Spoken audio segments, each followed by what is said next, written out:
ஆண்டவரும் இரட்சகருமாகிய கர்த்தராகிய இயேசு கிறிஸ்துவின் ஈடு இணை இல்லாத விலையேற பெற்ற நல்ல மகிமை நாமத்தினாலே உங்கள் யாவரையும் அன்போடு வாழ்த்தி வரவேற்கிறேன். ஜீவ பாதை எழுப்புதல் ஊழியத்தின் சார்பாக உங்களை அன்போடு நான் மீண்டும் ஒரு விசை வாழ்த்தி வரவேற்கிறேன். இந்த நாட்களிலே எங்கு பார்த்தாலும் மரண செய்திகளும் மரண ஓலங்களும் மரணத்தின் புலம்பல்களுமாக எந்த திசையில் திரும்பினாலும் மீடியாக்களாயிருந்தாலும் சரி, வலைதளங்களாயிருந்தாலும் சரி, பத்திரிகைகளாயிருந்தாலும் சரி, நேரடியாக இருந்தாலும் சரி, இன்னைக்கு இப்படிப்பட்ட பயங்கரமான வேதனை நிறைந்த செய்திகளை தான் நாம் அனுதினமும் கேட்டுக்கொண்டிருக்கிறோம்.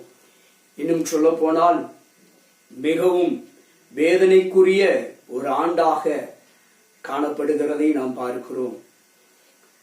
இந்த நாட்களிலே எத்தனை பாடுகள், வேதனைகள், நெருக்கங்கள், இன்னல்கள், கவலைகள், பயங்கள், கலக்கங்கள், பதட்டங்கள், இப்படிப்பட்ட சூழ்நிலையில இன்னைக்கு மக்கள் எல்லாரும் இன்னைக்கு வாழ்ந்து கொண்டிருப்பதை பார்க்கிறோம்.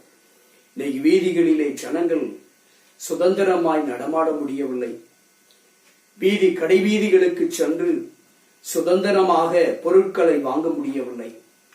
அந்த அளவிற்கு தேசத்தில் பயங்கரமான கொடிய வைரஸினுடைய தாக்கம் மக்களை தீவிரமாய் துரத்தி கொண்டிருப்பதை நாம் பார்க்கிறோம். தேசமே இன்றைக்கு துவங்கி கொண்டிருக்கிற ஒரு சூழல், தேசத்தையே கலங்கடித்துக் கொண்டிருக்கிற இந்த கொரோனா வைரஸுடைய தாக்கம் இன்றைக்கு மக்களை மிகவும் சோர்வுக்குள்ளாகிவிட்டது. ஏன் சொல்ல போனால் மத்திய மாநில அரசாங்கத்தையே, ஏன் உலகத்தையே இன்னைக்கு சோர்வடைய வைத்து விட்டது. இன்னைக்கு மக்கள் எல்லாரும், அரசாங்கம், அதிகாரிகள் எல்லோரும் சோர்ந்து போனார்கள்.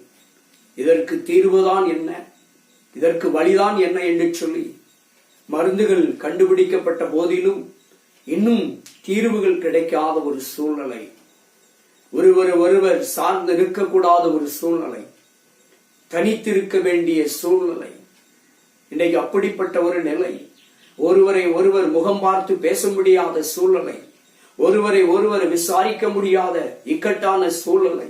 இப்படிப்பட்ட இந்த இக்கட்டான காலத்திலே நாம் வாழ்ந்து கொண்டிருக்கிறோம்.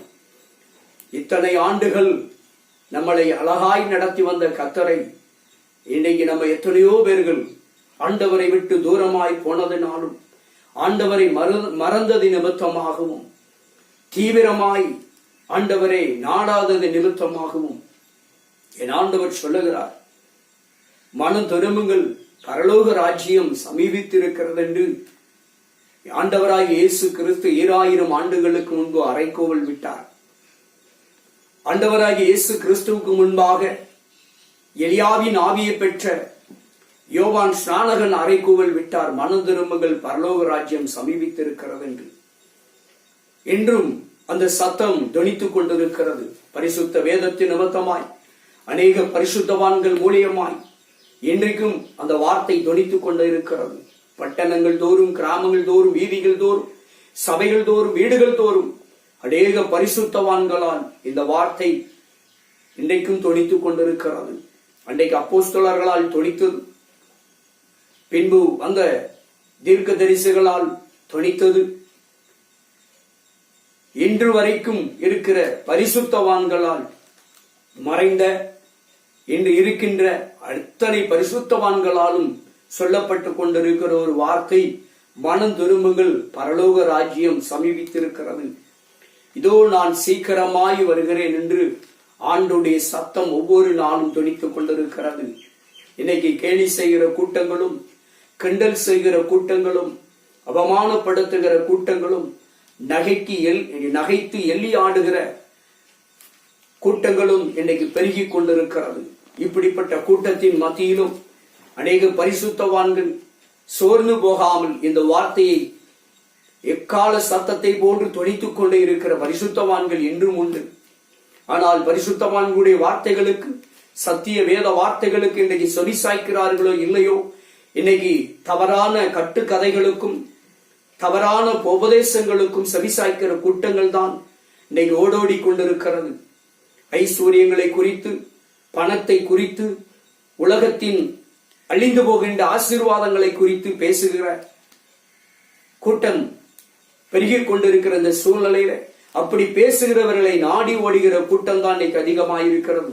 சத்தியத்தை பேசினால், சத்தியத்தை போதித்தால், சத்தியத்தை பதிவிட்டால் அது கசப்பாக இருக்கிறது, முறுமுறுப்பாக இருக்கிறது, எரிச்சலாக இருக்கிறது. இப்படிப்பட்ட சூழ்நிலையிலே தான் இன்று கிறிஸ்தவம் போய்கொண்டிருக்கிறது. இன்னைக்கு மனம் திரும்புதலுக்கு எதுவான வழிகள் இருக்கிறதா என்று சொன்னால் மிகவும் குறைவாக தான் இருக்கிறது. மனம் திரும்புதலை குறித்து பேசினால் கசப்பாயிருக்கிறது, குணப்படுதலை குறித்து பேசினால் கசப்பாயிருக்கிறது, ரட்சிப்பை குறித்து பேசினால் கசப்பாயிருக்கிறது, நன்மைகளை குறித்து பேசினால் இன்றைக்கு கசப்பாயிருக்கிறது. ஆண்டவரை இயேசு கிறிஸ்துடைய வழிகளை பின்பற்றுங்கள் என்று சொன்னால் இன்றைக்கு அநேகருக்கு கசப்பாக இருக்கிறது. ஏன் ஊழியக்காரர்களுக்கு கூட இன்றைக்கு கசப்பாயிருக்கிறது. செபிக்க கூடாது என்று ஒரு கூட்டம் எழும்பியிருக்கிறது.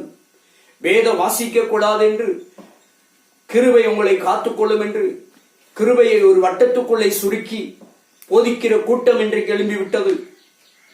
கிருபை எல்லோரையும் காத்துக்கொள்ளும், மாற்று கருத்தல்ல. ஆனால் கிருபையை சுருக்கி போதிக்க கூடாது. நீங்களும் நானும் கிருபையை விருதாவாக பெறவில்லை, அதற்கு விளக்கரையம் செலுத்தப்பட்டிருக்கிறது. இயேசு கிறிஸ்துடைய ரத்தம் விளக்கரையம் செலுத்தப்பட்டு வாங்கப்பட்டது நமக்கு கிருபை. என் அன்பு தேவ பிள்ளைகளே, ஐஸ்வர்யத்தை நோக்கி, ஆசீர்வாதங்களை நோக்கி பிரசங்கிக்கிற பிரசங்கியாரை நோக்கி ஓடுகிற என் அன்பு தேவ கூட்டமே, இன்றைக்கே தேவனை நோக்கி மனம் திரும்புங்கள். எச்சரிப்பின் சத்தத்திற்கு செவி சாயுங்கள். எச்சரிப்பின் சத்தம் நமக்கு நிவாரணத்தை கொடுக்கும். எச்சரிப்பின் சத்தம் நமக்கு பாதுகாப்பை கொடுக்கும். எச்சரிப்பின் சத்தம் நம்மை ஆசீர்வதிக்கிற பாதையிலே வழி நடத்தும். இன்றைக்கு எச்சரிப்பின் சத்தத்திற்கு செவிசாய்ப்பதற்கு கூட்டம் இல்லை. எச்சரிப்பின் சத்தத்தை கேட்டால் கூட்டம் கொடுவதில்லை.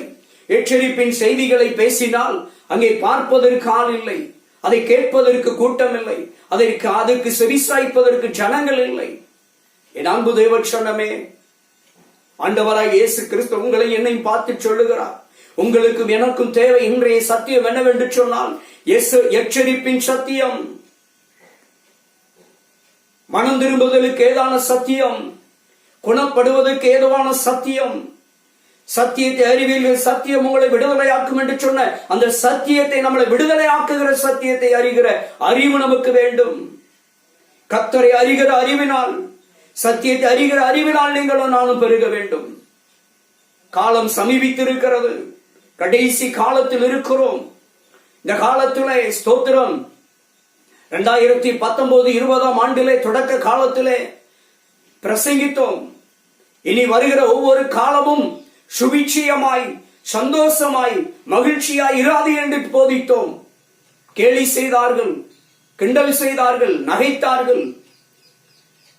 ஏனென்று சொன்னால் நாம் எல்லாம் சின்ன ஊழியக்காரர்கள், பிரபலியமற்றவர்கள் போதித்ததனால் நகைக்கிறார்கள், கேலி செய்கிறார்கள்.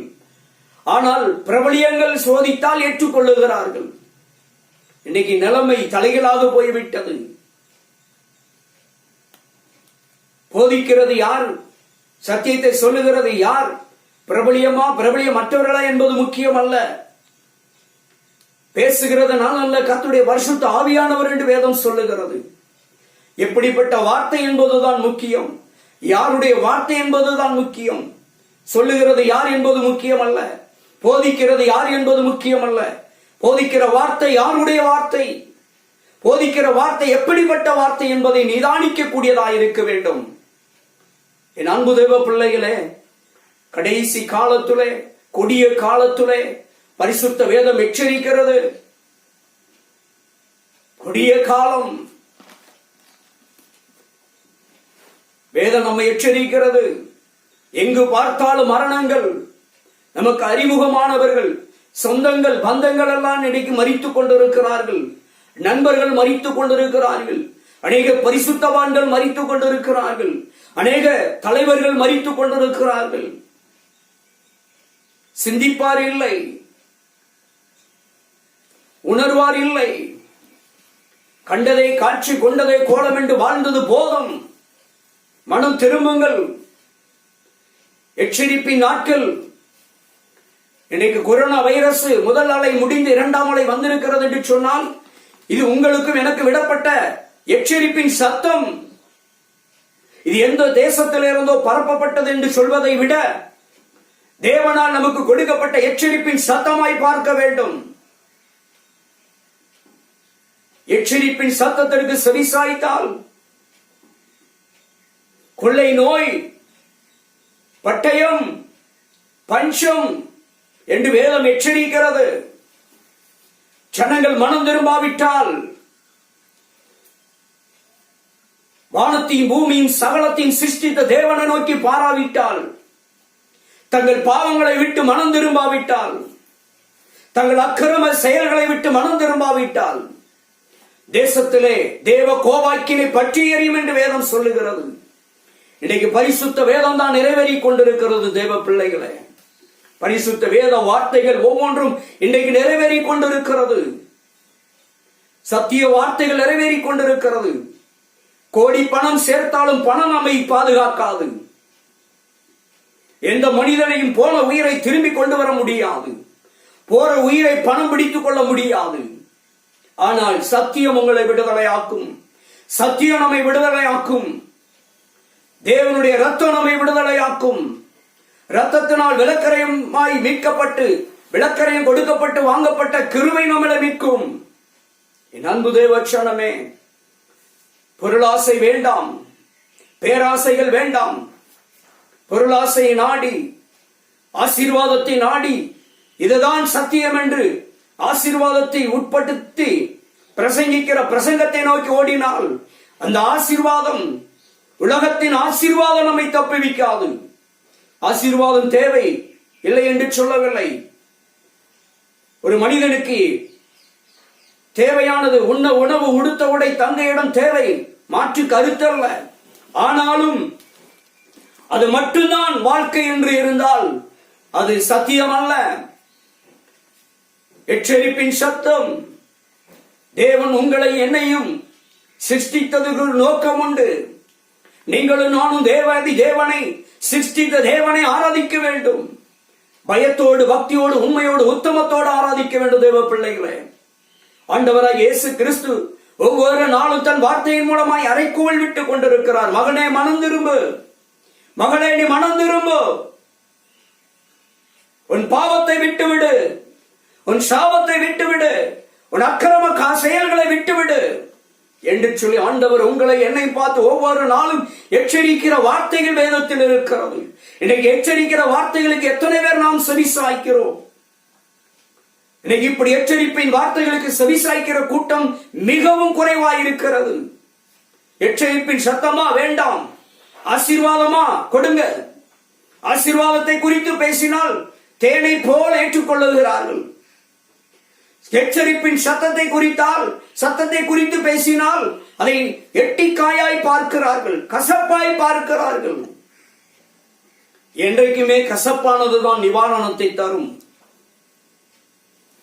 தேன் போன்றது இனிமையாயிருக்கும், அது பாதாளத்துக்கு வழி நடத்திவிடும். அதான் வேதம் சொல்லுகிறது, தேனை கண்டால் மட்டாய் சாப்பிடு, அதிகம் சாப்பிட்டால் வாந்தி பண்ணி விடுவாய். உலக ஆசீர்வாதத்தை குறித்து பேசுவது தேன் போல் இருக்கும். அதற்கு லிமிட் இருக்கு, அளவு இருக்கு. அதுதான் முழுமை என்று நினைத்தால் வாந்தி பண்ணி விடுவாய் என்று வேதம் சொல்லுகிறது. தேனை கண்டால் மட்டாய் சாப்பிடு. அன்பு தேவச்சனமே, எச்சரிப்பின் நாட்களில் இருக்கிறோம். இந்த கொரோனா வைரஸோட எல்லாம் முடிந்துட்டு நினைக்க கூடாது. கொரோனாவை விட பயங்கரமான 10 மடங்கு வலிமை பெற்ற வைரஸ்கள் வருவதற்கு ஆயத்தமாக இருக்கிறது.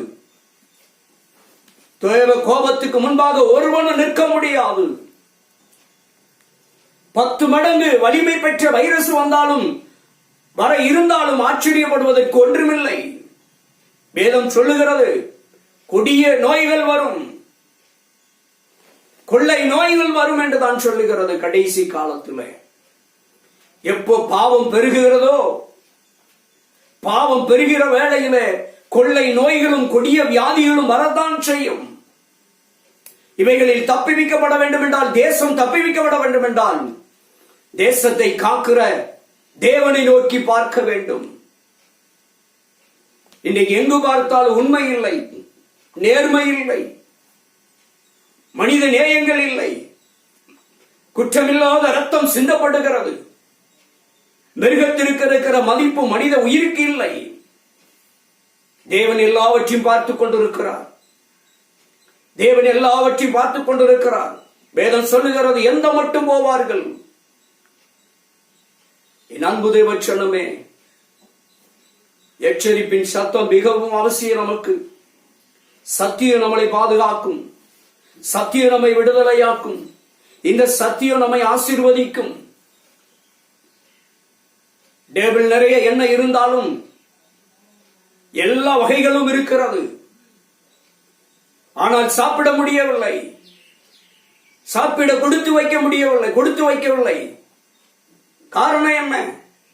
அவர்களுடைய நோக்கமெல்லாம், அவருடைய பார்வையெல்லாம் ஐஸ்வர்யம். கேட்டால் தேவன் வார்த்தையை வைத்திருக்கிறார், ஐஸ்வர்யங்களை சம்பாதிக்க தேவன் பலன் கொடுக்கிறார் என்று எழுதியிருக்கிறது என்று. உண்மைதான். அந்த ஐஸ்வர்யத்தை எந்த வழியிலே பயன்படுத்துகிறீர்கள் என்பது பார்க்க வேண்டியிருக்கிறது. பிற்பகுதியை பார்க்க வேண்டும். ஐஸ்வர்யங்களை சம்பாதிக்க தேவன் தான் பலன் தருகிறார். ஐஸ்வர்யத்தை கர்த்தர் தான் தருகிறார். அந்த ஐஸ்வர்யத்தின் மீது உன் இருதயத்தை வைக்காது.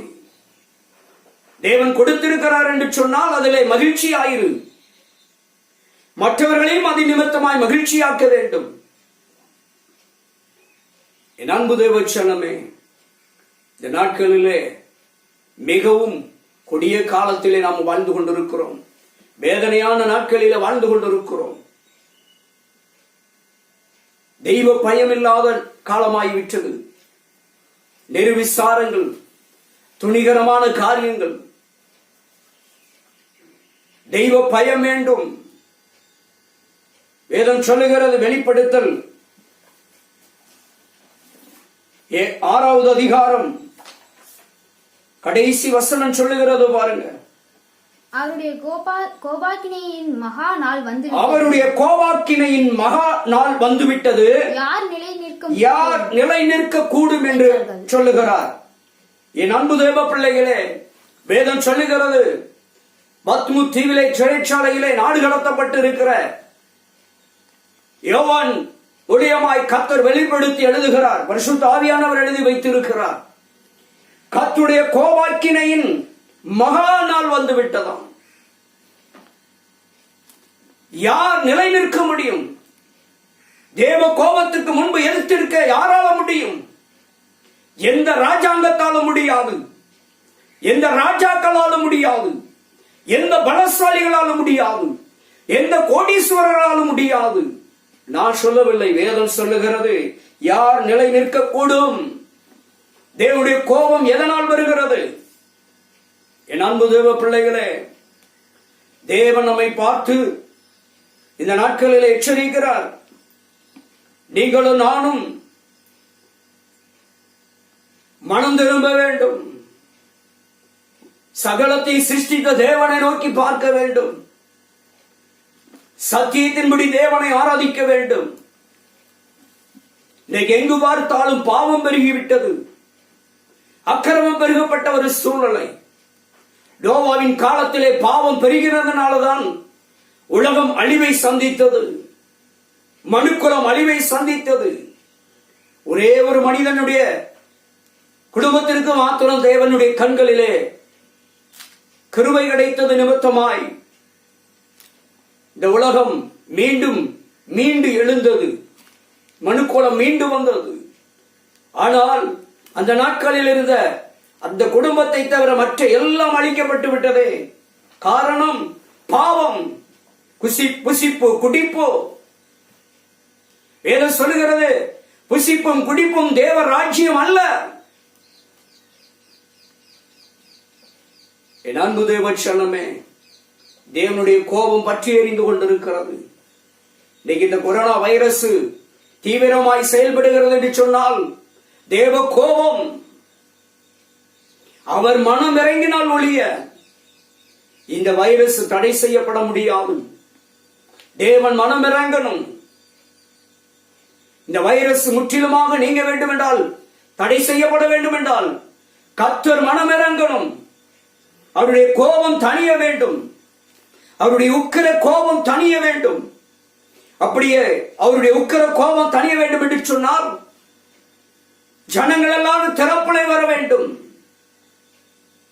வேதம் சொல்லுகிறது, எவன் தன் பாவத்தை அறிக்கையிட்டு விட்டு விடுகிறானோ அவனே இரக்கம் பெறுகிறான்.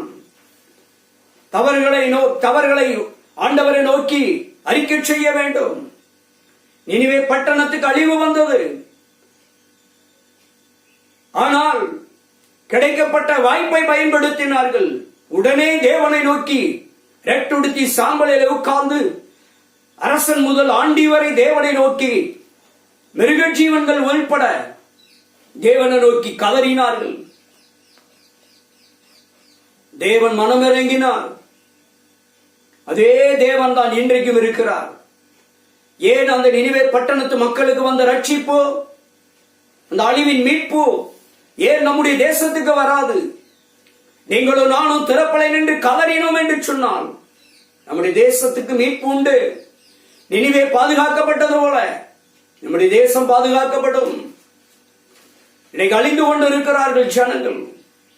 ஐயோ, வலது கைக்கும் இடது கைக்கும் வித்தியாசம் தெரியாத ஜனங்கள் இன்னைக்கு அழிந்து கொண்டிருக்கிறார்களே. நீங்களும் நானும் கணக்கு கொடுக்க வேண்டும். இந்த ஜனங்களுக்காக நீங்களும் நானும் பரிதவிக்க வேண்டும் திறப்பலை நின்று. ஐயோ, என் ஜனங்கள் அழியக்கூடாது. ஆண்டவரே, நீர் மனம் இறங்கும். எல்லா பாவங்களையும் சாபங்களையும் அக்கிரமங்களையும் மன்னித்து ஆண்டவரே இந்த வைரஸை தடை பண்ணும். அது பரவும் தன்மை முறியடிக்கப்பட வேண்டும். அதனுடைய வீரியங்கள் முறியடிக்கப்பட வேண்டும் என்று ஒரு விசை மனமிறங்கும் ஆண்டவரே என்று சொல்லி கதறினால் தேவ கோபம் தனியும். தேவனுடைய கோபம் தணிந்தால் இரக்கத்தை பெற முடியும். இதனுடைய பரவல் தடுத்து நிறுத்தப்படும். என் அன்பு தேவச்சனமே, இன்னும் சொல்லுகிறார்கள், விஞ்ஞானிகள் சொல்லுகிறார்கள், மருத்துவ வல்லுநர்கள் சொல்லுகிறார்கள், 3ஆம் அலை காத்திருக்கிறது என்று. வேண்டாம். முதல் அலை உலகத்தையே புரட்டி போட்டது. 2ஆம் அலைக்கு வழி தெரியவில்லை. கொத்து கொத்தாய் பிணங்கள். 3ஆம் அலை வந்தால் யார் தாங்க முடியும்? நாடு தாங்காது. என் அன்பு தேவச்சனமே, தேவனுடைய கோபம் தணிய வேண்டும். தேவனுடைய கோபம் தணிவதற்கு நீங்களும் எசேக்கியேல் 7ஆம் அதிகாரம் 5வது வசனம் சொல்லுகிறது. எசேக்கியேல் தீர்க்க தரிசன புஸ்தகம் 7ஆம் அதிகாரம் 5வது வசனம் சொல்லுகிறது. வாசிக்கலாம்.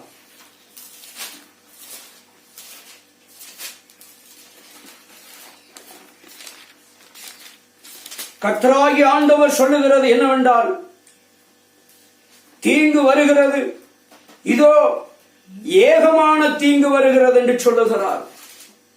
காரணம் என்ன? தேவனுடைய கோபம். தேசத்திலே தீங்கு வருகிறதாம். நான் சொல்லவில்லை, வேதம் நமக்கு முன்பாகவே அறிவித்திருக்கிறது. தீங்கு வருகிறது, இதோ ஏகமான தீங்கு வருகிறதாம். என் அன்பு தேவ பிள்ளைகளே, வேதத்துடைய ஒவ்வொரு வார்த்தைகளும் இன்றைக்கு நிறைவேறிக் கொண்டிருக்கிறது. கள்ள உபதேசங்களுக்கும் கட்டுக்கதைகளுக்கும் செவிசாய்த்தது போதும். சத்தியத்துக்கு நேராக திரும்புங்கள் ஜனங்களே, சத்தியத்துக்கு நேராக திரும்புங்கள். எச்சரிப்பின் சத்தம் உங்களை என்னையும் ரட்சிக்கும்.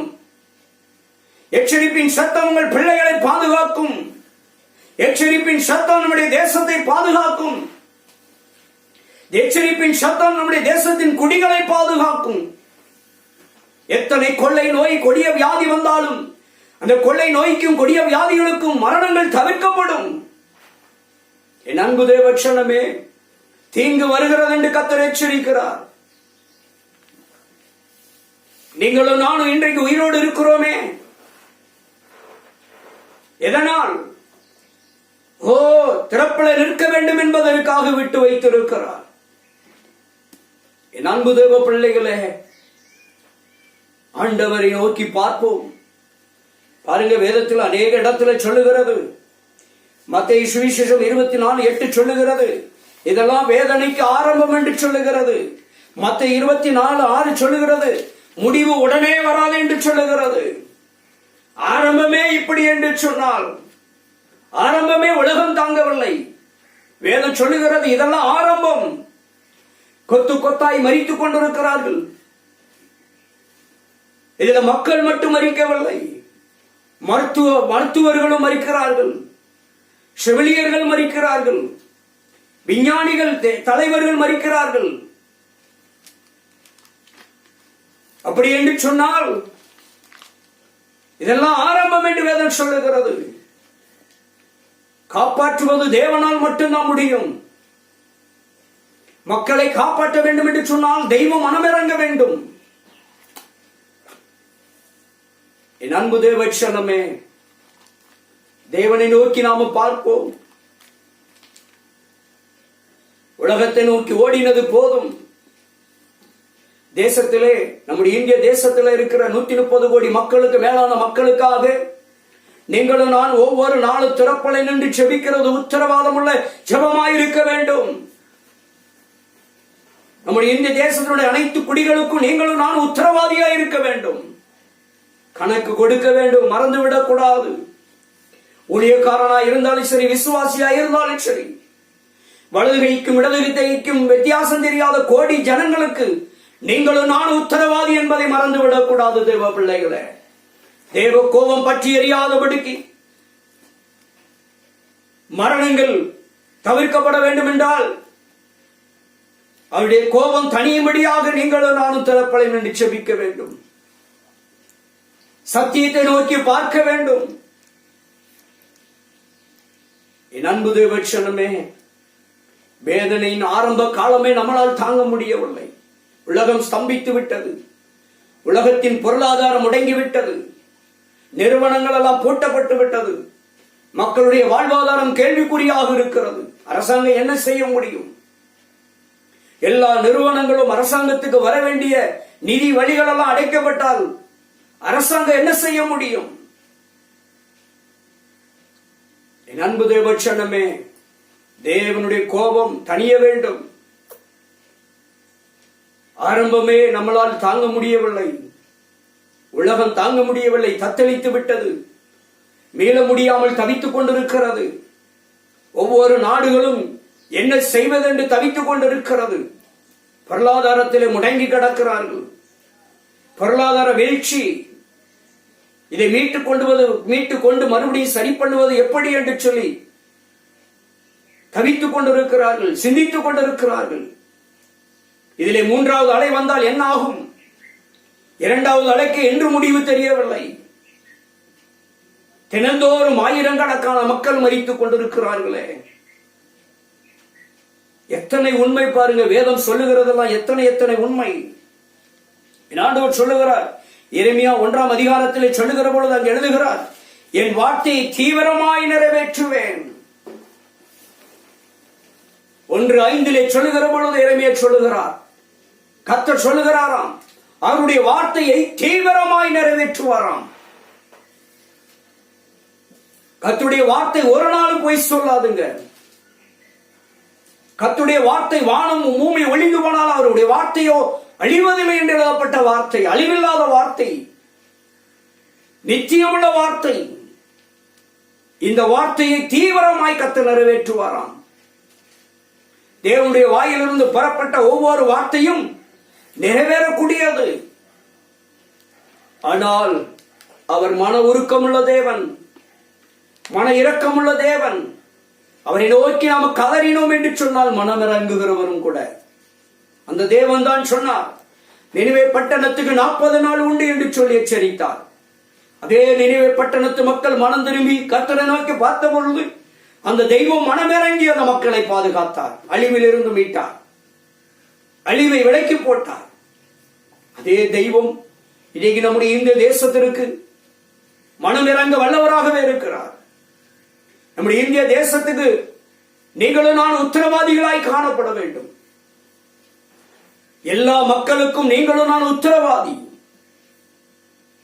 ஜாதிக்கு அப்பாற்பட்டு, மதத்துக்கு அப்பாற்பட்டு, மொழிக்கு அப்பாற்பட்டு, இனத்துக்கு அப்பாற்பட்டு நீங்களும் நான் உத்தரவாதிகளாய் நிற்க வேண்டும். திறப்புலை நின்று ஜெபிக்க வேண்டும். ஆண்டவரே, ஜனங்களை பாதுகாத்துக் கொள்ளும். இந்த கொரோனா வைரஸின் ஜனங்களை அழிக்காதபடிக்கு அழிவில் இருந்து ஜனங்களை மீட்டுக் கொள்ளும். நீர் மனம் இறங்கும் என்று சொல்லி ஆண்டவரை நோக்கி நீங்களும் நானும் கதறி அழுதோம் என்று சொன்னால், என் அன்பு தேவ சொன்னமே, வேதம் சொல்லுவதெல்லாம் உண்மை. வேதத்தில் எழுதப்பட்ட வார்த்தைகள் எல்லாம் நிறைவேறிக் கொண்டிருக்கிறது. அவர் சொல்லுகிறார், என் வார்த்தையை நிறைவேற்றுவேன். தேவ கோபத்தின் நாளிலே அப்படின்னு வேதம் சொல்லுகிறது. வேத நீங்க எசேக்கியேல் எல்லாம் படித்து பார்த்தீர்கள் என்று சொன்னால் அங்கு எழுதுகிறார், தேவ கோபத்தின் நாட்களிலே பஞ்சம் உண்டாகும், பட்டயம் வரும், கொள்ளை நோய் வரும் என்று எழுதப்பட்டிருக்கிறது. இன்றைக்கு அப்படிதான் நடந்து கொண்டிருக்கிறது. காரணம் தேவ கோபத்தினால் உண்டாகிறது என்று எழுதப்பட்டது இன்றைக்கு நிறைவேறிக் கொண்டிருக்கிறது. அதைத்தான் சொல்லுகிறார், என் வார்த்தையை தீவிரமாய் நிறைவேற்றுவேன். காரணம் என்ன? எங்க பார்த்தாலும் பாவம், அக்கிரம செயல்கள், தீய செயல்கள், குற்றமில்லாத ரத்தம் சிந்தப்படுகிறது. நீதி இல்லை, நியாயம் இல்லை. எங்க போனாலும் நியாயம் கிடைப்பதில்லை, நீதி கிடைப்பதில்லை. கொள்ளையடிக்கிற கூட்டங்கள், கொலை செய்கிற கூட்டங்கள், துன்மார்க்கமான செயல்களில் ஈடுபடுகிற கூட்டங்கள், லஞ்சங்கள், லஞ்ச லாவண்யங்கள், இப்படி பல வழிகளிலே பாவம் பெருகிக் கொண்டிருக்கிறது. இதைத்தான் ஆண்டவர் அருவருக்கிறார். விக்கிரக ஆராதனைகளை கர்த்தர் அருவருக்கிறார். மனம் திரும்புங்கள். என் அன்பு தேவ ஜனமே, அன்பு ஒன்றே தீர்வானது. அன்பு சகல பாவங்களையும் மூடும். ஜாதிக்கு அப்பாற்பட்டு, நிறத்துக்கு அப்பாற்பட்டு, மொழிக்கு அப்பாற்பட்டு, மதத்திற்கு அப்பாற்பட்டு, இனத்திற்கு அப்பாற்பட்டு எல்லோரிடத்திலும் அன்பு காட்ட வேண்டும். அன்பு சகல பாவங்களையும் மூடும் என்று வேதம் சொல்லுகிறது. மனம் திரும்ப வேண்டும். எல்லோரிடத்திலும் அன்பு காட்ட வேண்டும். அன்பு இல்லையில் ஒன்றுமில்லை. யார் இந்த உலகத்திலே எத்தனை கோடி உலகளாவிய திரைகடல் ஓடி திரவியம் தேடி மலை போன்று குமித்து வைத்தால் 1000 ஆண்டுகள் யாரும் வாழுவதில்லை.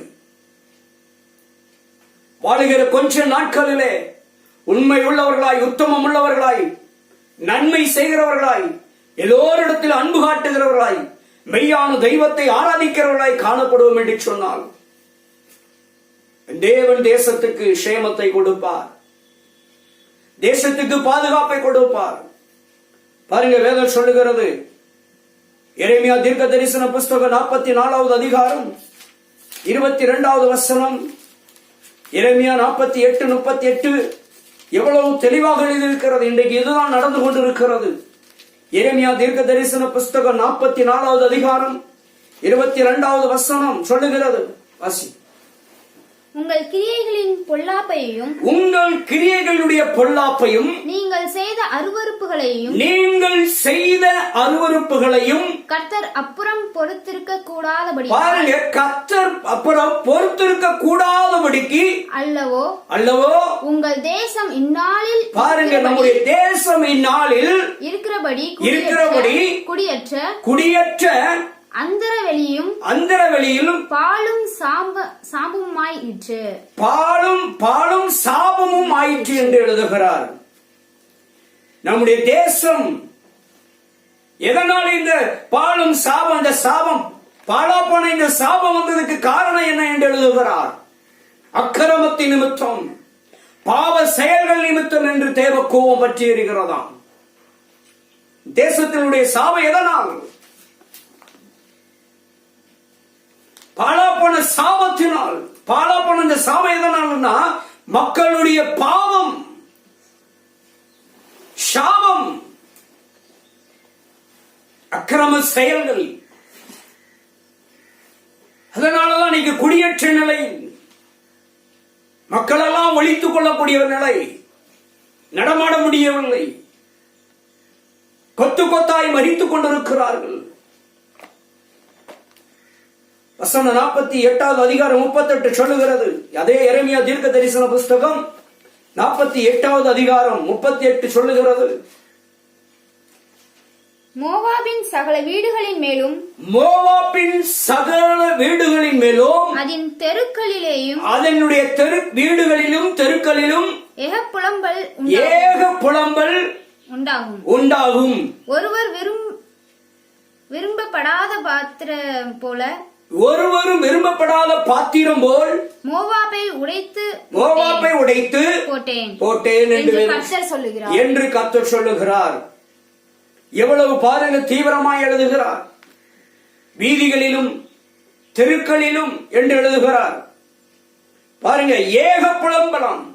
இன்னைக்கு எங்க பார்த்தாலும் வீடுகளிலும் தெருக்களிலும் ஏக புலம்பல்கள் உண்டாகிறது. எதனால்? மோவாப்பை நிமித்தம். மோவாப் என்று சொன்னால் மெத்தை பெருமைக்காரன், ஆணவம், தலைக்கணம், பெருமை, அகந்தையினால் என்று எழுதுகிறது வேதம். மோவாப் என்று சொன்னால் அதற்கு அர்த்தம் என்னவென்று சொன்னால் மெத்தை பெருமைக்காரன், ஆணவக்காரன், தலைக்கணமுடையவன், பெருமை பெற்று பெருமை உள்ளவன் என்று அர்த்தம். பாருங்க, அதனாலதான் தேசத்திலே குடியேற்றவர்களாய் வீடுகளிலும் வீடுகளிலும் இன்றைக்கு வருவதற்கு காரணம் என்ன?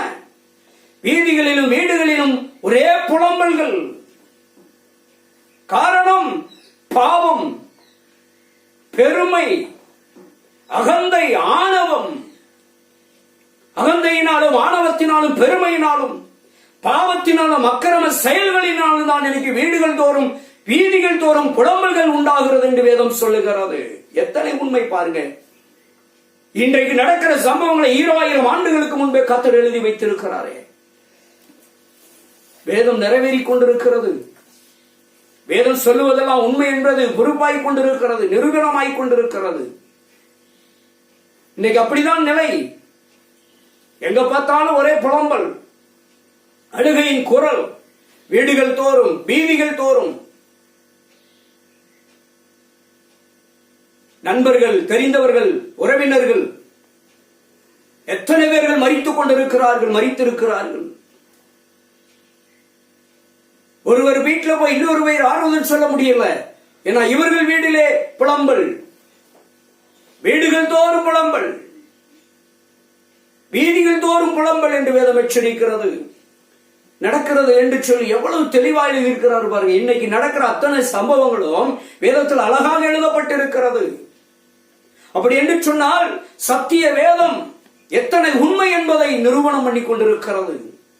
அப்படி என்று சொன்னால் இந்த சத்தியம் சொல்லுவதின்படி நீங்களும் நானும் மனம் திரும்பி பரிசுத்த ஜீவியம் ஜீவித்தால், தேவனை ஆராதிக்கிற ஜனமாய் மனம் திரும்பினால், இப்படிப்பட்ட பொல்லாப்புக்கு, தீங்கிற்கு தப்புவிக்கப்பட முடியும். எத்தனை வீரியம் நிறைந்த இன்றைக்கு இருக்கிற கொரோனா 100 மடங்கு வீரியம் நிறைந்ததாய் அடுத்து வந்தாலும் நம்மை சேதப்படுத்த முடியாமல் போய்விடும். சேதப்படுத்த முடியாது. எப்படி என்று சொன்னால், தேவனுடைய ரத்த கோட்டைக்குள்ளே மறைக்கப்பட்டால், தேவனுடைய அனுக்கிரகம், தேவனுடைய பாதுகாப்பு இருக்குமானால் பயப்பட வேண்டிய அவசியமில்லை. இஸ்ரவேலே பயப்படாதே, இஸ்ரவேலை நீ கலங்காதே என்று வேதம் சொல்லுகிற காரணம் என்ன? அந்த வார்த்தை நிறைவேறுமே. அப்படி என்றால் யார் கலங்க மாட்டார்கள், யார் பயப்பட மாட்டார்கள் என்று சொன்னால், கர்த்தருக்கு உண்மை, உத்தமமாய், நேர்மையாய் செயல்படுகிறவர்களே, சத்தியத்தின்படி தேவனை ஆராதிக்கிறவர்களே, உண்மையாய் தேவனை பரிசுத்தத்தோடு தொழுது கொள்ளுகிறவர்கள் பயப்பட வேண்டாம், கலங்க வேண்டாம். தேவச்சனமே, கோடி பணம் இருந்தாலும் சரி, அந்த பணம் நம்மை பாதுகாக்காது.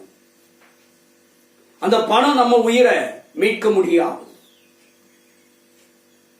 என் அன்பு தேவச்சனமே, அழிவு எப்படியெல்லாம் வருகிறது பாருங்க.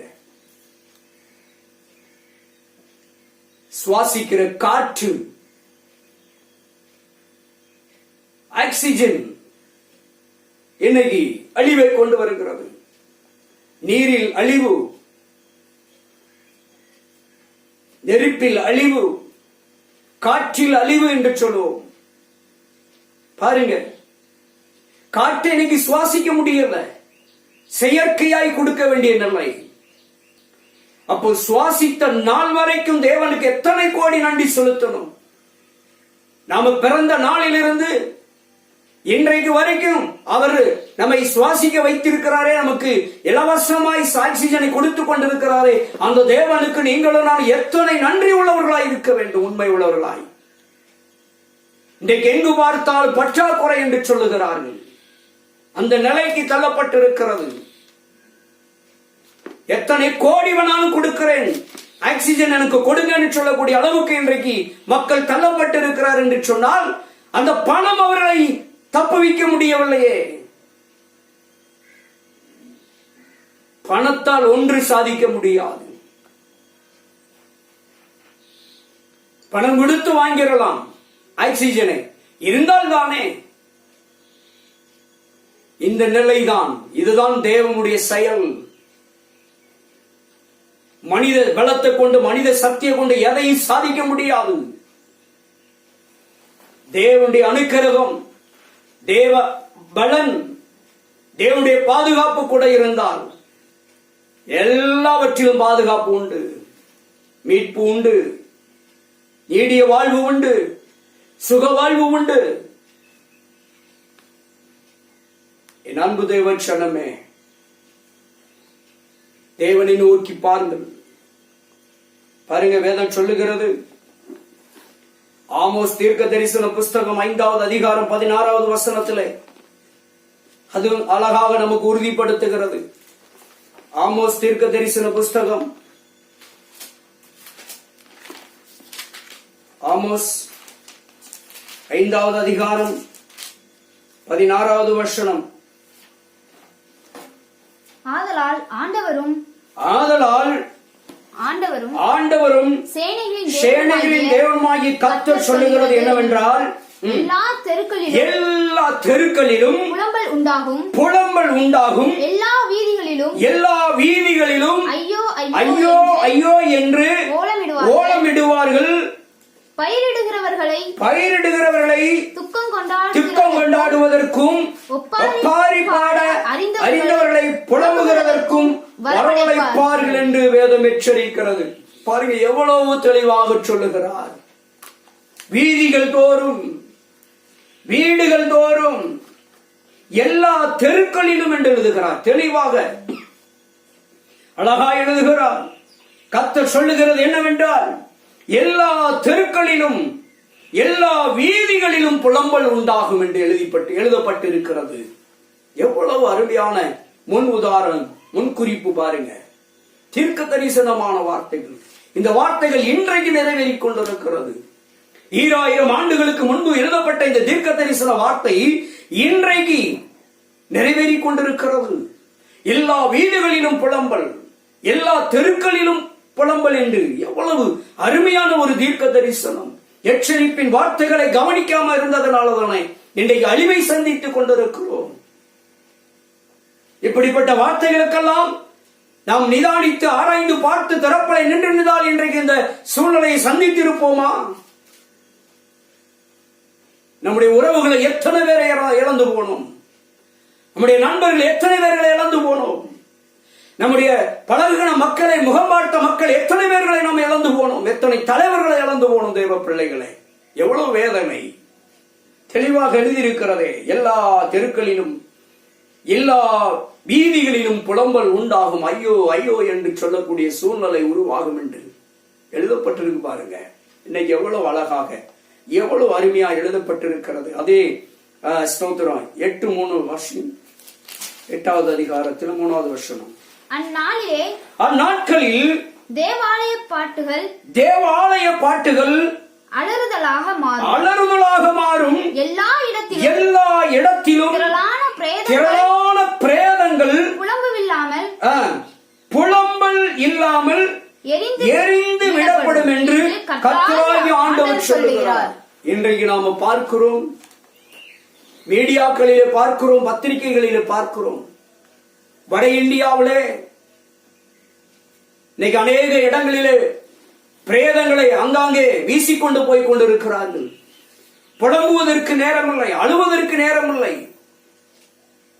எவ்வளவு அருமையான தீர்க்க தரிசன வார்த்தை. அந்நாட்களிலே பாருங்க, தேவாலயத்துல பாடுகிற பாடல் எல்லாம் எப்படி மாறுமா?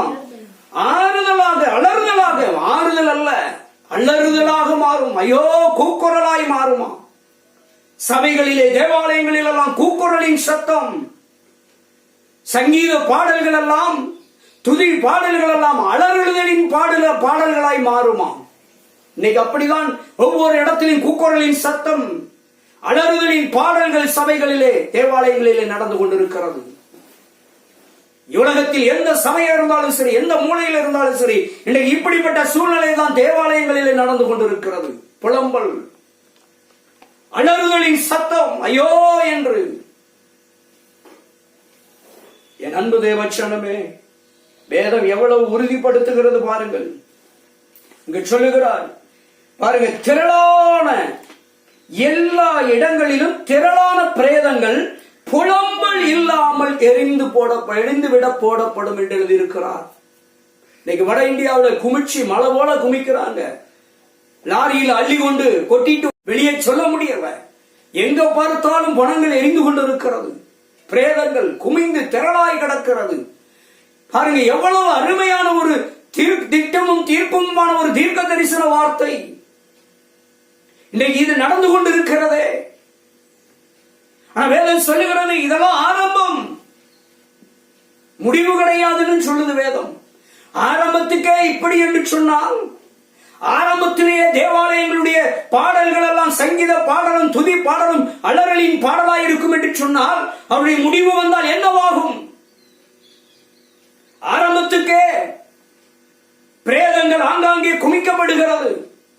அழ முடியவில்லை, புலம்பல் இல்லை. புலம்பல் வரக்கூடிய, புலம்ப முடியாத நிலைமைக்கு அள்ளி அள்ளி கொண்டு போட வேண்டிய, புலம்புவதற்கு நேரம் இல்லை. கண்ணீர் ஒரு சொட்டு கண்ணீர் விட்டு ஐயோ இவன் மறித்து விட்டார் என்று அழுவதற்கு நேரம் இல்லை. ஏனென்றால் அடுத்து பணங்கள் குமிந்து கொண்டிருக்கிறது. கொண்டு போய் கொட்டி போட வேண்டியிருக்கு, எரிந்து போட வேண்டியிருக்கு, வெளியில கொண்டு கொட்ட வேண்டியிருக்கு. அடக்கம் பண்ணுவார் இல்லை. வேதம் எவ்வளவு உண்மையான வார்த்தைகளை சொல்லியிருக்கு பாருங்க. இந்த வேதத்திலே சொன்ன எல்லாமே நடக்கும், எல்லாமே நடந்திருக்கிறது, இப்பொழுது நடந்து கொண்டிருக்கிறது. இதுதான் இன்றைக்கு வார்த்தை. இந்த பாருங்க, எல்லா இடத்திலும் திரளான பிரேதங்கள் புலம்பல் இல்லாமல் எரிந்து விடப்படும் என்று எழுதப்பட்டிருக்கிறது. இன்னைக்கு வட இந்தியாவில் இந்த நிலைமை நடந்து கொண்டிருக்கிறது. கொரோனாவில ஒருவர் மரித்து விட்டால் வீட்டுக்கு கொண்டு வருவது கிடையாது. உறவுகள் பார்க்க முடியவில்லை, சொந்தங்கள் பார்க்க முடியவில்லை, பெற்ற பிள்ளை தகப்பனை பார்க்க முடியவில்லை, மனைவி கணவன் உலகத்தை பார்க்க முடியவில்லை. இப்படிப்பட்ட சூழ்நிலை, புலம்பல் கூட பண்ண முடியல, அழ முடியல, முகம் பார்த்து அழ முடியாத சூழ்நிலை. பிரேதங்கள் கொட்டப்படுகிறது, வீசப்படுகிறது. அதை அடக்கம் பண்ணுவார் இல்லை, அடக்கம் பண்ணுவதற்கு கூட நேரம் இல்லை. இன்றைக்கு அப்படிப்பட்ட ஒரு சூழ்நிலை தான் இன்றைக்கு தேசம் சந்தித்துக் கொண்டிருக்கிறது. ஆண்டவர் உங்களை என்னை பார்த்து சொல்லுகிறார், இப்படிப்பட்ட அழிவிலிருந்து நம்ம தேசம் பாதுகாக்கப்பட வேண்டும் என்றால், என் அன்பு தேவ பிள்ளைகளே, என் அன்பு தேவதாசர்களை, நீங்களும் நானும் உத்தரவாதம் உள்ளவர்களாய் திறப்பிலை நிற்க வேண்டும். முதலாவது நீங்களும் நானும் மனம் திரும்ப வேண்டும். சத்தியத்தை முதல்ல அறிந்து கொள்ள வேண்டும். எச்சரிப்பின் சத்தத்திற்கு செவி சாய்க்க வேண்டும். இன்னும் நான் இப்படிப்பட்ட சத்தியத்தை கேட்க மாட்டேன்னு சொல்லி விலகி போனால் இப்படிப்பட்ட சம்பவங்களுக்கு நாம தப்ப முடியாது. யாரும் நம்மை காப்பாற்ற முடியாது. எந்த அரசாங்கமும் உங்களையும் என்னை காப்பாற்ற முடியாது. சத்தியத்தை விட்டு விலகி போனால் வேத வார்த்தைகள் எல்லாம் நிறைவேறிக் கொண்டிருக்கிறது. இந்த வேத வார்த்தை தான் உங்களை என்னை பாதுகாக்க வேண்டும். என் அன்பு தேவச்சனமே, என் அன்பு தேவ பிள்ளைகளே, முடிவு வருகிறது, முடிவு வருகிறது.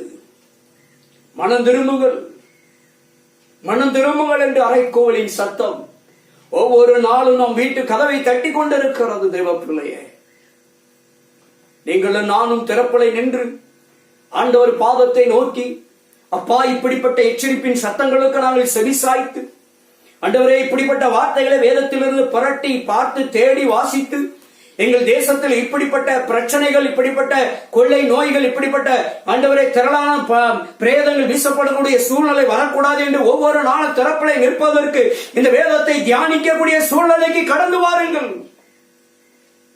இன்னைக்கு வேதத்தை திறப்பதற்கு கூட நேரம் இல்லை. பணம் பணம் என்று சொல்லி ஒரு கூட்டம் அலைந்து கொண்டிருக்கிறது. வேதத்தை வாசிப்பதற்கு நேரம் இல்லை. பதவி பதவி என்று பட்டம் பட்டம் என்று அலைந்து கொண்டிருக்கிற ஒரு கூட்டம். பொருளாசை, பதவி ஆசை, பட்டத்தின் மீது ஆசை, மெத்தை பெருமை காரணை என்று எச்சரிக்கிறது வேதம். பதவி ஆசை, பெருமை ஆசை, பதவி ஆசை, பொருளாசை, பண ஆசை, பட்டத்தின் மீது ஆசைகள் எல்லாம் எங்கே போய் கொண்டு விடும் என்று சொன்னால் மோவாப்புக்கு நிகராய் கொண்டு விடும். மோவாப் என்றால் மெத்தை பெருமைக்காரன், அகந்தை உள்ளவன், தலக்கணம் உள்ளவன் என்ற அர்த்தம். கிடைக்கிற கொஞ்ச காலத்திலே நாசிலே நமக்கு இலவசமாய் ஆக்சிஜனை கொடுத்த அந்த தெய்வத்தை நோக்கி பார்க்க வேண்டும். கோடி ரூபாய் கொடுத்தாலும் கிடைக்க மாட்டேங்குது ஆக்சிஜன் இருக்கு. ஆனால் நமக்கு, உங்களுக்கு, எனக்கு இலவசமாய் கொடுத்து இன்றைக்கு ஜீவனோடு இருக்கிறோமே, சுவாசித்துக் கொண்டிருக்கிறோம். அந்த தெய்வத்துக்கு நீங்களும் நானும் நன்றி உள்ளவர்களாய், உண்மை உள்ளவர்களாய், பயபக்தி உள்ளவர்களாய், பரிசுத்தம் உள்ளவர்களாய் ஜீவிக்க வேண்டும். சத்தியத்துக்கு செவிசாயுங்கள். எச்சரிப்பின் சத்தத்திற்கு செவிசாயுங்கள். எச்சரிப்பின் சத்தம் உங்களை உருவாக்கும். எச்சரிப்பின் சத்தம் நம்மை பாதுகாக்கும். எச்சரிப்பின் சத்தம் நம்மை ஆசீர்வதிக்கும். என் அன்பு தேவச்சனமே, இந்த எச்சரிப்பின் சத்தத்தை கேட்டு நீங்களும் நானும் நம்முடைய தேசத்துக்காக, நம்முடைய இந்திய தேசத்திற்காக திறப்பலை நின்று கண்ணீர் வடித்தோம் என்று சொன்னால், கதறினோம் என்று சொன்னால், ஆண்டவர் இப்படிப்பட்ட புலம்பல்கள் வராதபடிக்கு, கொள்ளை நோய், கொடிய வைரசுகள் நம்முடைய தேசத்தை தாக்காதபடிக்கு காக்க வல்லவராயிருக்கிறார். நீங்களும் நானும் நம்முடைய தேசத்துக்கு உத்தரவாதம் எடுக்க வேண்டும். தேவ பிள்ளைகளே, போதும். ஆசீர்வாதத்தை நோக்கி ஓடினது போதும். ஆசீர்வாத செய்தியை கேட்டு ஓடினது போதும். ஆசீர்வாதம் ஆசீர்வாதம் என்று சொல்லி ஆசீர்வாதத்தை மையப்படுத்தி அந்த செய்தி மாத்திரம் போதும் என்று ஓடினது, செவிசாய்த்தது போதும். எச்சரிப்பின் சத்தத்துக்கு நேராக உங்களுடைய செவிகளை திறப்புங்கள். என் அன்பு தேவச்சனமே, இனி காலம் செல்லாது. போக்கு சொல்ல இடமில்லை. எந்த நேரம் என்ன நடக்குன்னு தெரியாது. நான் மீண்டும் சொல்லுகிறேன், திரும்பவும் சொல்லுகிறேன், கர்த்தருடைய ஆவியானவர் சொல்லுகிறார், இனி வருகிற ஒவ்வொரு காலங்களும் கொடிய காலம், வேதனை நிறைந்த காலங்கள், மகா பாடு நிறைந்த காலங்கள், பயங்கரமான பஞ்சமும் கொள்ளை நோயும் கொடிய வியாதிகளும் வரக்கூடிய காலங்கள், இயற்கை சீற்றங்களை சந்திக்க வேண்டியிருக்கும், பயங்கரமான சம்பவங்களை, அழிவுகளை சந்திக்க வேண்டிய காலங்கள் இருக்கிறது. அப்படிப்பட்ட காலங்களுக்கு நீங்களும் நானும், நம்முடைய சந்ததிகளும், நம்முடைய தேசமும் பாதுகாக்கப்பட வேண்டும் என்று சொன்னால் எச்சரிப்பின் சத்தத்தை நோக்கி உங்களுடைய இருதயத்தை, செவிகளை திருப்புங்கள்.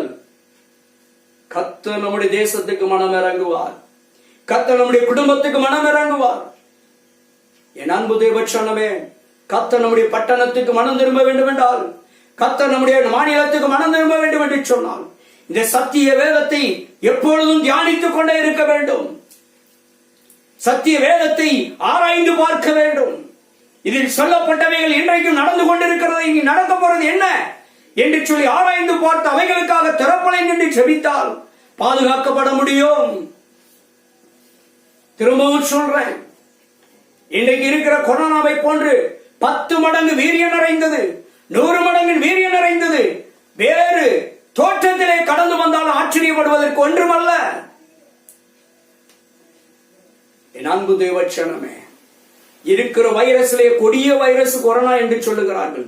ஆனால் இதைவிட கொடியதான வைரசுகள் இனி வர காத்திருக்கிறது. நான் சொல்லல, வேதம் நமக்கு எச்சரிக்கிறது. அப்படிப்பட்ட காலங்களுக்கு தப்புவிக்கப்பட வேண்டும் என்று சொன்னால், அந்த காலங்கள் குறைக்கப்பட வேண்டும் என்று சொன்னால், தெரிந்து கொள்ளப்பட்டவர்கள் நிமித்தமாக மட்டும்தான் அப்படிப்பட்ட நாட்கள் குறைக்கப்படும் என்று வேதம் நமக்கு மத்திய சுவிசேஷத்தில் சொல்லப்பட்டிருக்கிறது. தெரிந்து கொள்ளப்பட்ட இடத்திலே நீங்களும் நான் வந்து நிற்க வேண்டும். தெரிந்து கொள்ளப்பட்ட பட்டியலை வந்து நிற்க வேண்டும். தேவச்சனமே, 130 கோடி மக்களுக்கு மேலுள்ள அனைத்து மக்களும் தெரிந்து கொள்ளப்பட்ட பட்டியலிலே கடந்து வருவார்கள் என்று சொன்னால் அந்த நாட்கள் குறைக்கப்படும். பரிசுத்த வேதம் சொல்லுகிறது, அதுவும் நிறைவேறும். என் அன்பு தேவச்சனமே, கர்த்தரை நோக்கி பார்ப்போம். நம்முடைய தேசத்துக்கு கர்த்தர் மனம் இறங்குவார். இந்த கொரோனா மரணங்கள் தவிர்க்கப்படணும். கொரோனா பரவல் தடுக்கப்பட வேண்டும். கொரோனா வீரியங்கள் தடுக்கப்படணும்.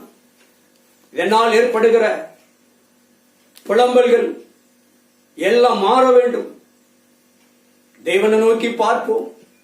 ஆண்டவர் நிச்சயமாய் மனமிறங்குகிற தேவன். எச்சரிப்பின் சத்தங்களுக்கு செவி கொடுங்கள். கட்டுக்கதைகளுக்கு ஓட வேண்டாம். ஆசீர்வாதத்தை மட்டும் மையப்படுத்தி பிரசங்கிக்கிற கூட்டங்களுக்கு போக வேண்டாம். ஆசீர்வாதம் எல்லாம் நமக்கு தருவார், ஆண்டவர் தருவார். தேவன் சொல்லி இருக்கிறார், முதலாவது தேவனுடைய ராஜ்யத்தினுடைய நீதி தேடினா போதுமா, எல்லா ஆசீர்வாதம் உங்களை தேடி வரும். நீங்க ஆசீர்வாதத்தை தேடி ஓட வேண்டிய அவசியம் இல்லை. ஆசீர்வாதத்தை மையப்படுத்தி பேசுகிற போதகரை நோக்கி, சபையை நோக்கி ஓட வேண்டிய அவசியம் இல்லை. முதலாவது தேவனுடைய ராஜ்யத்தை நீதி தேடினால இது உங்களை தேடி வரும் சொல்றாரு. நீங்க எந்த ஆசீர்வாதம் வேண்டும் என்று ஓடுகிறீர்களோ அந்த ஆசீர்வாதம் உங்களை தேடி ஓடி வருமா. முதலாவது தேவனுடைய ராஜ்யத்தை நீதி தேடினார். என் அன்பு தேவச்சனமே, மனம் திரும்புவோம். போதும். கண்டதே காட்சி கொண்டதை கோலம் என்று மனமோல் வாழ்ந்தது போதும். புசிப்பும் குடிப்பும் இருந்தது போதும். மனம் திரும்புதலின் வாழ்க்கை, குணப்பட்ட ஒரு வாழ்க்கை, சத்திய வாழ்க்கை, உண்மையுள்ள ஒரு வாழ்க்கை வாழ்வோம். தேவனை உண்மையாய் தேடுவோம். பயபக்தியோடு தேடுவோம். தேவன் நமக்கு கொடுக்கப்பட்ட நெறிமுறைகளின்படி வாழ்வோம் என்று சொன்னால் இப்படிப்பட்ட காரியங்களுக்கு நீங்களும் உங்களுடைய சந்ததிகளும் பாதுகாக்கப்பட முடியும். நம்முடைய தேசம் பாதுகாக்கப்படும். நிச்சயமாய் நம்முடைய தேசத்துக்கு நீங்களும் நான் உத்தரவாதம் எடுத்து ஒவ்வொரு நாளும் திறப்பலை நின்று செபித்து நம்முடைய தேசத்தை அழிவிலிருந்து மீட்க நாம பாடுபடுவோம், செபிப்போம். தேவன் நிச்சயமாய் நன்மை செய்வார். ஒரு விஷயம், கண்களை மூடுவோமா. கிருபை நிறைந்த கர்த்தராகிய இயேசு கிறிஸ்துவை, அருமையான நல்ல நேரத்திலும் கூட வேதத்தில் இருந்து அநேக வார்த்தைகளை எங்களுக்கு காண்பித்துக் கொடுத்தீர். ஆண்டவரே, வேதத்தில் உள்ள ஒவ்வொரு வார்த்தைகளும் உண்மை உள்ளது என்பதை எங்களுக்கு காண்பித்துக் கொடுத்தீர். எங்களோடு கூட அந்த வார்த்தைகள் மூலியமாய் இடைப்பட்டு ஆண்டவரே, நீர் காண்பித்துக் கொடுத்த ஒவ்வொரு வார்த்தைகளும் இன்றைக்கு நடந்து கொண்டிருக்கிறது என்பதை திட்டமும் தெளிவுமாக எங்களோடு பேசியிருக்கிறேன். இந்த வார்த்தைக்கு நாங்கள் செவிசாய்த்து, ஆண்டவரே தகப்பனே ஸ்தோத்திரம், உம்முடைய வார்த்தைகளால் நாங்கள் புடமிடப்பட்டு ஆண்டவரே சத்தியத்துக்கு செவிசாய்த்து ஆண்டவரே சத்தியத்தினுடைய ஜீவிக்க எச்சரிப்பின் சத்தத்தை கேட்டு தெய்வ பயத்தோடு பக்தியோடு உண்மை உத்தமமாய் நீதியோடு நியாயத்தோடு ஆண்டவரே கர்த்தருடைய வேத வார்த்தையின்படி பிரமாணங்களின்படி நெறிமுறைகளுக்கு உட்பட்டு ஜீவிக்க கிருபை தாரும். எங்களுடைய இந்தியா தேசத்தில் இருக்கிற 130 கோடி மக்களுக்கும் நாங்கள் உத்தரவாதம் எடுத்து ஒவ்வொரு நாளும் செபித்து எங்கள் தேசத்தின் மக்களை பாதுகாக்க, எங்கள் தேசத்தினுடைய மக்கள் பாதுகாக்கப்பட ஆண்டவரே நாங்கள் ஒவ்வொரு நாளும் எச்சரிப்பின் சத்தத்துக்கு கீழ்ப்படிந்து ஆண்டவரே திறப்பலை நின்று செபிக்க ஆண்டவரே எத்தனை கொரோனாக்கள் புறப்பட்டு வந்தாலும் அத்தனையும் ஜெயம் கொள்ளக்கூடிய வல்லமை எங்களுக்கு தாரும். ஆண்டவரே எங்கள் தேசம் முழுவதும் ரத்தம் தெளிக்கப்படட்டும். ஆண்டவரே அப்பா தகப்பனே உமக்கு ஸ்தோத்திரம். கொரோனாவிலே பாதிக்கப்பட்ட சிறியோர் முதல் பெரியோர் வரை கர்த்தர் பாதுகாத்துக் கொள்ளுவீராக. மீட்டுக் கொள்ளுங்க ஆண்டவரே. தேசத்தை பரிசுத்தப்படுத்தும் ஐயா. தேசத்தை பாதுகாத்துக் கொள்ளுங்க ஆண்டவரே. எங்கள் தேசத்தினுடைய புலம்பல்களை மாற்றுவீராக. வீதிகள் தோறும் தெருக்கள் தோறும் வீடுகள் தோறும் ஏற்படுகிற இந்த புலம்பலின் சத்தம் நிறுத்தப்படட்டும் ஆண்டவரே. ஓ தகப்பனே, உங்கள் துக்கம் சந்தோஷமாய் மாறும் என்ற வார்த்தை எங்கள் தேசத்திலே வீடுகள் தோறும் வீதிகள் தோறும் ஆண்டவரே பட்டணந்தோறும் ஆண்டவரே நிறைவேறட்டும் ஐயா. கர்த்தாவே புலம்பல்கள் நீங்கட்டும் ஆண்டவரே. புலம்பல்கள் நீங்கட்டும் ஆண்டவரே. பிரேத குளியல் குவியல்கள் எல்லாம் ஆண்டவரே தகப்பனே தடுத்து நிறுத்தப்படட்டும் ஆண்டவரே. ஓ மரணங்கள் தவிர்க்கப்படட்டும் ஐயா. ஓ தகப்பனே உமக்கு ஸ்தோத்திரம். எங்க தேசத்தை ஒப்புக் கொடுக்கிறோம் ஐயா. இந்த கொரோனா வைரஸ் இயேசுவின் நாமத்தினாலே முற்றிலுமாய் தடை செய்யப்படுவதற்கு நீர் மனமிறங்குங்கப்பா. நீர் மனம் இறங்கினால் ஒழிய இதை தடை செய்ய ஒருவராலும் முடியாதப்பா. நீர் ஒரு விசை மனம் இறங்கும். தெருக்கள் தோறும் வீதிகள் தோறும் ஏற்படுகிற புலம்பல் நீங்கட்டும் ஆண்டவரே. கர்த்தர் அப்பா மனமிறங்குவீராக. எங்கள் தேசத்துக்கு மனமிறங்குவீராக ஆண்டவரே. ஓ நினிவேக்கு ஆண்டவரை வலது கைக்கும் இடது கைக்கும் வித்தியாசம் தெரியாத ஆண்டவரே 1,20,000 மக்களுக்கு மனமிறங்கின என் தேவனாகிய கர்த்தர்.